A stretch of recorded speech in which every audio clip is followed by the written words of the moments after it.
Então, pessoal, a primeira atividade que vai definir na prova de redação do Enem se você vai entrar na universidade ou não em termos de escrita é a leitura bem feita da prova de redação. Quem lê mal a prova de redação, a proposta de redação, quem não sabe ler bem o tema, destrinchar todas as nuances do tema para não correr risco de escapar de nenhum fragmento do assunto, quem não souber ler os textos motivadores e tentar extrair e já extrair desses textos motivadores de antemão a tese que vai sustentar na redação e os argumentos para já começar a esquematizar o texto e pisar com o pé direito na prova de redação, não vai entrar na universidade, eu sinto muito. Essa é a realidade. A primeira atividade que a gente tem que treinar de forma objetiva, estratégica e focada, e reiteradamente, é a leitura da proposta de redação. Nós temos de praticar a leitura da proposta de redação com regularidade. Só praticar a escrita não vai resolver o problema, gente. E importante, eu não vou ler primeiro a prova, o tema, os textos motivadores, entender, ficar pensando e só depois elaborar a tese e os argumentos, porque eu não tenho tempo a perder. Eu vou construir a tese e os argumentos já durante a leitura da prova, ao mesmo tempo em que eu leio. Se vocês pensarem bem, seguirem a ordem natural das coisas, exatamente como vai acontecer no dia ali na hora da prova, o primeiro problema que vocês vão enfrentar não é um problema de pontuação, de concordância, de regência, de coesão. O primeiro desafio de escrita é saber construir uma leitura eficiente. Mais de 90% das pessoas que tiram uma nota péssima na redação é porque não deram atenção específica a isso que eu estou falando aqui. E existe um jeito certo e infalível de treinar essa leitura, e é isso que eu vou mostrar aqui nesse vídeo para vocês. Então já se inscreve aqui no canal, deixa o seu like e salve esse vídeo, pelo amor de Deus, porque ele pode salvar a sua vida. E eu vou ensinar tudo aqui para vocês em 4 etapas.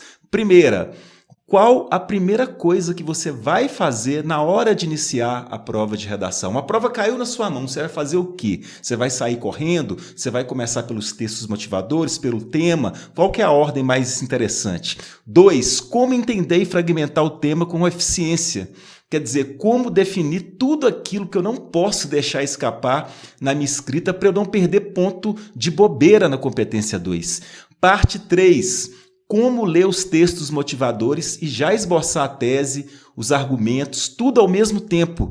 Eu vou demonstrar isso para vocês aqui na prática, lendo uma prova real de redação e construindo o projeto de texto junto com vocês. E na parte 4, que é o final, eu vou dar o ouro. Eu vou passar exercícios para vocês incluírem na rotina de estudo de vocês, para vocês arrasarem com tranquilidade ali no dia da prova. Então vamos aqui para a tela, objetivamente, sem enrolação. Eu vou exemplificar tudo isso que eu falei aqui para vocês com o exemplo da prova de redação do Enem de 2023. Então a pergunta é essa: caiu a prova na sua mão, você vai fazer o que primeiramente? Qual é a atividade mais estratégica a ser realizada primeiramente? Eu não vou nem comentar aqui as instruções para a redação, que geralmente vem no início. Isso aqui a gente já está careca de saber, não é uma surpresa igual ao tema, né, que a gente só fica sabendo na hora. A gente já sabe das regras do jogo, que o rascunho da redação deve ser feito no espaço apropriado, o texto definitivo deve ser escrito a tinta preta,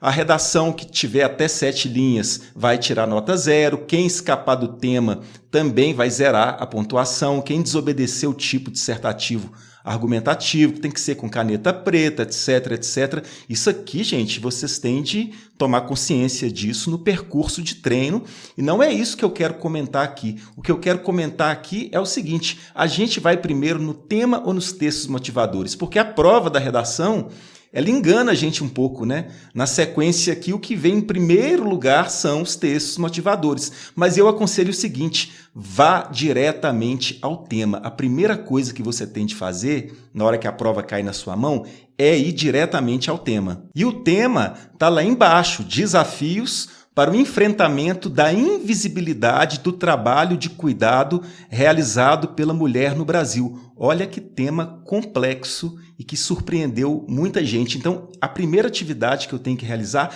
é entender todas as nuances desse tema para eu não escapar do assunto na construção da minha redação, porque senão eu vou correr um risco muito grande. Se eu não começo a minha prova bem, fincando bem os alicerces, todo o meu edifício textual vai desmoronar. E o que eu quero mostrar aqui para vocês? Que, em geral, os temas, as frases temáticas da redação do Enem, elas geralmente possuem um contexto, um assunto central, um assunto geral e possivelmente um tema específico ou comando, que eu vou mostrar para vocês nesse gráfico aqui. Toda frase temática, todo tema, ele possui, em geral, um contexto, um assunto geral, que é uma parte, que é uma boa metade do tema, e um tema específico ou comando. Eu não posso deixar nada disso aqui de fora da minha redação. E trazendo isso para o tema da prova de redação do Enem de 2023, desafios para o enfrentamento da invisibilidade do trabalho de cuidado realizado pela mulher no Brasil, a gente pode fatiar e fragmentar esse tema da seguinte forma. Qual que é o assunto central ou o assunto geral? É a invisibilidade do trabalho de cuidado realizado pela mulher. Mas eu não tenho só essa dimensão do tema, eu tenho também um comando que é dado aqui embaixo.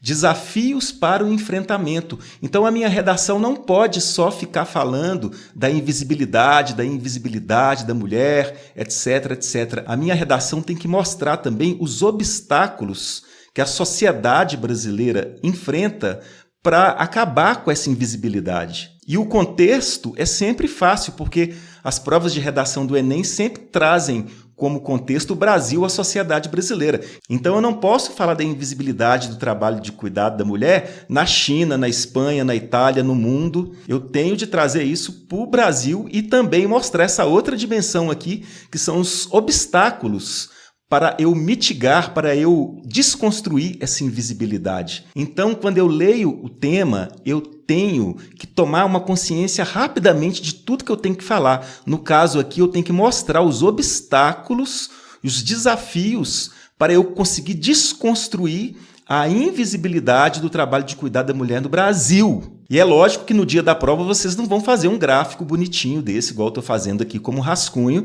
Eu estou fazendo isso aqui só para ficar mais claro para vocês. Vocês podem fazer isso na própria frase temática ali na prova de redação, igual eu fiz aqui. Eu sublinhei o assunto geral, invisibilidade do trabalho de cuidado realizado pela mulher, eu circulei o contexto e eu coloquei um retângulo aqui no tema específico ou comando. Feito isso, entendido o tema e as nuances do tema, o que eu vou fazer? Aí sim, eu vou partir para os textos motivadores. E aqui entra o poder fantástico e mágico da leitura, que é o verdadeiro passaporte para a entrada na universidade. Não é fórmula mágica, não é repertório forçado, não é modelo pronto. A chave de tudo é a prática da leitura, porque a leitura não é uma atividade preguiçosa, onde você fica ali parado recebendo algo que vem de fora, sem trabalhar, sem suar, né? A gente tem esse estereótipo de que o trabalho só está no plano da escrita, porque você está vendo a mão movimentando ali.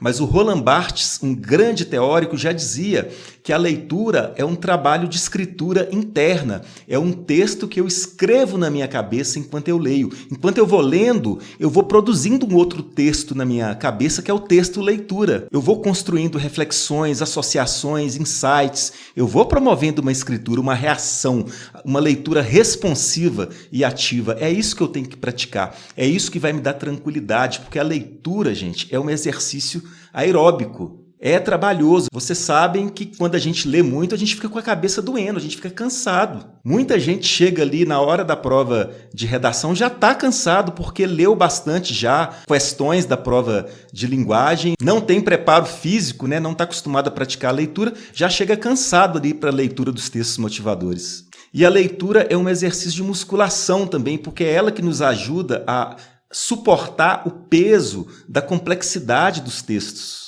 Então, quando a gente vai ler os textos motivadores, a gente tem de ir lendo os textos motivadores e já colocando a leitura reativa, responsiva, produtiva, para funcionar, já extraindo a tese que eu vou sustentar na minha redação e os argumentos, porque aí eu tenho um projeto de texto e vou pisar na minha introdução com segurança. Então vamos voltar para a tela aqui, porque eu quero ler os textos motivadores com vocês na íntegra e ir mostrando como vocês vão estudar a partir de agora. E prestem bastante atenção nisso, pessoal. Eu estou entregando o ouro para vocês. Se vocês praticarem isso, eu tenho certeza que o nível da redação de vocês vai melhorar muito e vocês vão chegar com tranquilidade.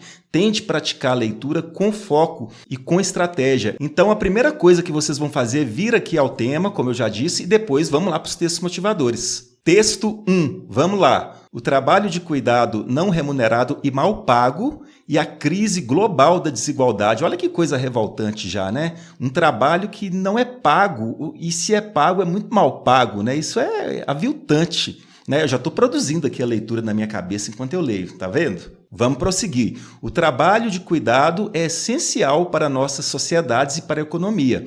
Ele inclui o trabalho de cuidar de crianças, idosos e pessoas com doenças e deficiências físicas e mentais, bem como o trabalho doméstico diário, que inclui cozinhar, limpar, lavar, consertar coisas e buscar água e lenha.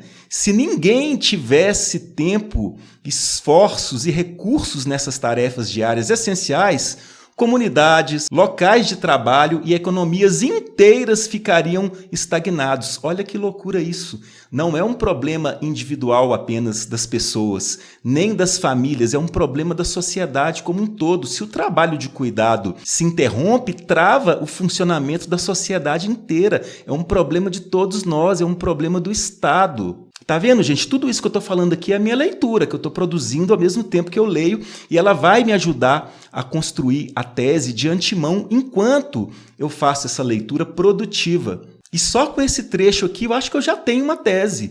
A culpa da invisibilidade do trabalho de cuidado é do Estado brasileiro. É uma tese possível que eu posso sustentar na minha redação como um todo. E eu esquematizei ela aqui para vocês perceberem isso de forma mais clara. Tese 1, que eu já tirei de um pedacinho dos textos motivadores. O principal fator que contribui para o cenário da invisibilidade do trabalho de cuidado realizado pela mulher no Brasil é o descaso do Estado. E eu já posso ir pensando nos argumentos. Eu até aconselho a já pensar em 2 argumentos. Coloquei um aqui para ilustrar. Por qual razão? Porque o governante não está interessado primeiramente no bem comum, ele está interessado no poder. E eu coloco isso aqui de acordo com o filósofo Nicolau Maquiavel. Já tem uma garantia de validade para o meu argumento, que eu embaso ele em um repertório sociocultural validado. Quer dizer, a culpa é do Estado, porque, de acordo com o filósofo Nicolau Maquiavel, o objetivo do governante é a manutenção do poder, deixando em segundo plano a busca pelo bem comum. Então, vocês estão vendo que isso aqui é uma brincadeira de produzir teses enquanto eu leio? Isso é um exercício poderoso. E os textos motivadores, obviamente, não acabaram. Eu posso achar mais tese aqui. Em todo mundo, o trabalho de cuidado não remunerado e mal pago é desproporcionalmente assumido por mulheres e meninas em situação de pobreza, especialmente por aquelas que pertencem a grupos que, além da discriminação de gênero, sofrem preconceito em decorrência de sua raça, etnia, nacionalidade e sexualidade. As mulheres são responsáveis por mais de 3/4 do cuidado não remunerado e compõem 2/3 da força de trabalho envolvida em atividades de cuidado remuneradas. Então já entram outros fatores aqui, né? As mulheres negras, as mulheres pretas, elas são ainda mais penalizadas e são o gargalo dessa questão aqui no Brasil. Olha eu produzindo leitura, produzindo reflexão. Então, o racismo estrutural, ele tem tudo a ver com a invisibilidade do trabalho de cuidado feito pela mulher. E não só o racismo tem a ver, mas a pobreza também. Então, eu acho que eu já tenho uma outra tese aqui, que eu fabriquei enquanto eu fui lendo esse parágrafo. E eu vou ilustrar ela aqui para vocês também. Olha só. Os grandes desafios para o enfrentamento da invisibilidade do trabalho de cuidado realizado pelas mulheres na sociedade brasileira são o racismo estrutural e a pobreza. E os textos motivadores, pessoal, tá ali para ajudar vocês. Graças a Deus que existem os textos motivadores, porque são eles que permitem a vocês serem capazes de falar sobre qualquer tema sem ter muito conhecimento. Basta treinar a leitura ativa e produtiva. E olha só que bacana essa tese. Ela já contempla o tema específico ou comando da frase temática, que é os desafios para o enfrentamento, né? Os grandes desafios para o enfrentamento da invisibilidade do trabalho de cuidado realizado pelas mulheres na sociedade brasileira são o racismo estrutural e a pobreza. E aqui eu tenho dois argumentos que eu já vou pensando, né? Um argumento relativo ao racismo estrutural e o outro relativo à pobreza. Por que o racismo estrutural? O racismo estrutural relegou mulheres negras às funções de cuidado não apenas de suas crianças, mas principalmente de crianças brancas, o que naturalizou a invisibilidade. Aí eu posso citar aqui, por exemplo, a Lélia Gonçalves como repertório sociocultural para fundamentar minha argumentação, para dar validade e credibilidade aos meus argumentos. E no que tange à pobreza, eu posso dizer, por exemplo, a pobreza empurra mulheres para trabalhos de cuidado informais e mal remunerados, sendo responsáveis pelo dobro dessa atividade em relação aos homens, segundo dados do IBGE. Por que eu coloquei segundo dados do IBGE? Porque já tenho isso aqui também nos textos motivadores. Olha só, média de horas dedicadas pelas pessoas de 14 anos ou mais de idade aos afazeres domésticos. As mulheres trabalham praticamente o dobro dos homens, de acordo com o IBGE. E vejam que no meu texto lá, que eu fui pensando, eu não copiei nada daqui, eu fiz uma interpretação, uma paráfrase. Isso aqui, se for bem dosado, não tem problema de fazer na prova. Então vocês percebam que eu cheguei na metade dos textos motivadores e já fabriquei, enquanto eu lia, duas teses poderosas e seus respectivos argumentos que eu vou usar na minha redação. Mas, obviamente, tem mais coisas aqui que eu posso aproveitar. Texto 3. A sociedade brasileira tem passado por inúmeras transformações sociais ao longo das últimas décadas. Entre elas, as percepções sociais a respeito dos valores e das convenções de gênero e a forma como mulheres têm se inserido na sociedade. E eu começo a lembrar aqui com isso, e pelo que eu já li também, que o machismo tem muito a ver com essa invisibilidade. O patriarcado na sociedade brasileira que atribui às mulheres o papel natural de cuidar e os homens ficam lá na maciota, porque não é da natureza deles. Então, só com isso, eu já chego a uma outra tese possível. A culpa dessa invisibilidade é do machismo e do patriarcado. E para ficar claro para vocês, eu coloquei aqui também uma possível outra tese, né? O principal fator que contribui para o cenário da invisibilidade do trabalho de cuidado realizado pela mulher no Brasil é o machismo. Por qual razão? Por qual argumento? As mulheres gastam o dobro de tempo com tarefas de cuidado quando comparadas aos homens, segundo dados do IBGE. Mais uma vez eu usei aquele argumento ali baseado nos textos motivadores. E aqui, por fim, eu tenho uma imagem. Desafios do cuidado, aumenta o número de pessoas que demandam serviços de assistência, obrigando os países a repensar seus sistemas de atenção. No Brasil, o protagonismo continua familiar. Isso aqui vem reforçar toda a leitura que eu fiz até agora. Eu posso até tirar alguma coisa daqui, mas já está suficiente. Porque, observem, eu não vou usar na minha redação todas as teses possíveis e impossíveis que eu posso construir durante a leitura dos textos motivadores. Eu preciso só de uma. Eu preciso só de uma boa tese e pelo menos 2 argumentos para eu começar a programar o meu texto. Agora, como exercício, anotem isso aí, pessoal. Como exercício, é bom eu praticar a leitura dos textos motivadores, extraindo o máximo de tese que eu posso, porque eu estou fazendo um exercício de musculação com o meu raciocínio, de modo que no dia ali da prova vai ficar tudo fácil. Eu vou fazer isso rapidinho, porque eu tenho de fazer isso rapidamente. Eu tenho que entender o tema e destrinchar o tema rapidamente e depois ir para os textos motivadores e elaborar e planejar uma tese e os seus argumentos também de forma muito rápida. Então, como exercício, como brincadeira, eu fico ali extraindo o máximo de teses e argumentos possíveis, para no dia da prova eu ter a consciência que eu só preciso de um. Eu vou ler 1, 2 ou 3 vezes no máximo ali a prova e já vou sair dali com um argumento pronto, com a tese, e vou pisar com o pé direito na minha introdução. Então, o que é que eu fiz? Dessas teses todas que eu fui imaginando, eu fixei uma que seria a minha tese definitiva. Inclusive, essa tese é baseada em uma redação nota 1000, que é tipo uma continuidade desse vídeo aqui, que está nesse card aqui, que vocês podem clicarem depois de assistir esse vídeo e ver a continuidade desse processo que eu estou mostrando aqui. Mas olha bem, a tese definitiva. O principal fator que contribui para o cenário da invisibilidade do trabalho de cuidado realizado pela mulher no Brasil é o machismo e o descaso estatal. E aqui eu tenho dois possíveis argumentos. Um relativo ao machismo, né? As mulheres gastam o dobro de tempo com as tarefas de cuidado quando comparadas aos homens, segundo dados do IBGE.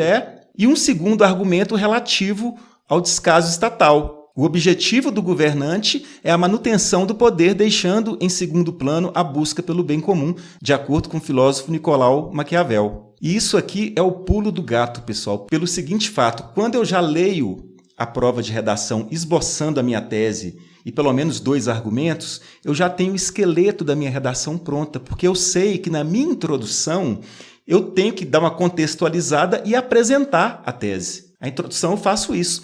Então eu já tenho aqui a minha introdução planejada, realizando essa atividade de leitura. E eu já tenho aqui os 2 parágrafos do desenvolvimento planejados também. Eu já sei o que eu vou fazer no primeiro parágrafo. Eu vou desenvolver a questão do machismo e a sua justificativa, a sua argumentação. E no segundo parágrafo do desenvolvimento, eu vou abordar a questão do descaso estatal e o seu argumento. Então, eu já tenho aqui introdução, primeiro parágrafo do desenvolvimento planejado, segundo parágrafo do desenvolvimento. E lembrando o seguinte fato, gente, a nossa redação ideal tem 4 parágrafos. Um parágrafo de introdução, 2 parágrafos de desenvolvimento e um parágrafo de conclusão. Quando eu construo uma leitura produtiva da prova de redação, que para mim é o principal, é a alma do negócio. Se eu não faço isso, o meu edifício textual desmorona por inteiro. Eu tenho de saber fazer isso competentemente. Quando eu faço isso bem feito, eu já tenho definido a minha introdução. Na minha introdução eu vou apresentar a tese. O principal fator que contribui para o cenário da invisibilidade do trabalho de cuidado realizado pela mulher no Brasil é o machismo e o descaso estatal. No desenvolvimento 1, eu vou desenvolver o machismo, segundo parágrafo da minha redação. No desenvolvimento 2, terceiro parágrafo da minha redação, eu vou desenvolver o descaso estatal. E na conclusão, eu vou fazer a minha proposta de intervenção social, onde eu posso ressaltar um pouco mais o comando, o tema específico, que são desafios para o enfrentamento. É onde eu vou dizer que, para desconstruir a invisibilidade do trabalho de cuidado feito pela mulher no Brasil, o Estado deve tomar a seguinte providência através dessa ferramenta, dessa atitude, né? É a proposta de intervenção social. Então, pessoal, isso que eu estou passando aqui para vocês é um mecanismo poderoso, porque parece básico, elementar, porque todo mundo fala de leitura, mas ninguém pratica de forma objetiva, estratégica a leitura, ou mesmo não se dá valor à leitura. As pessoas preferem fórmulas mágicas e repertórios coringas que vêm sendo penalizado pela banca de correção. Então isso aqui é uma dica muito poderosa para vocês. Vocês precisam incorporar na rotina de vocês o estudo estratégico e focado na leitura das propostas de redação. Como que vocês vão fazer isso como exercícios? Vocês vão achar as propostas de redação do Enem das edições anteriores. Basta colocar no Google, prova de redação Enem 2011, 2012, 2013. Vocês vão achar o caderno ali da prova de linguagens com a redação e basta fazer essa atividade aqui. Leiam, façam isso pelo menos 2 vezes por semana. Pega ali a proposta de redação do Enem 2015, por exemplo, vão ali primeiro no tema, destrincha o tema, toma consciência do tema, vão para os textos motivadores, comecem a ler os textos motivadores já esboçando a tese e os argumentos, como exercício. Não tem problema ler 1, 2, 3 vezes a proposta de redação. É bom que vocês vão marombando o raciocínio de vocês e praticando e quebrando a cabeça. Isso vai dar vigor físico para vocês no dia da prova. Isso é fundamental. E se vocês quiserem ver uma análise de uma redação inteira com essa tese que eu mostrei aqui, clica aqui no vídeo, que de certa forma é uma continuidade desse vídeo aqui, onde eu vou mostrar o projeto de texto em detalhe, o que se deve fazer na introdução, no desenvolvimento e conclusão. Muito obrigado, pessoal!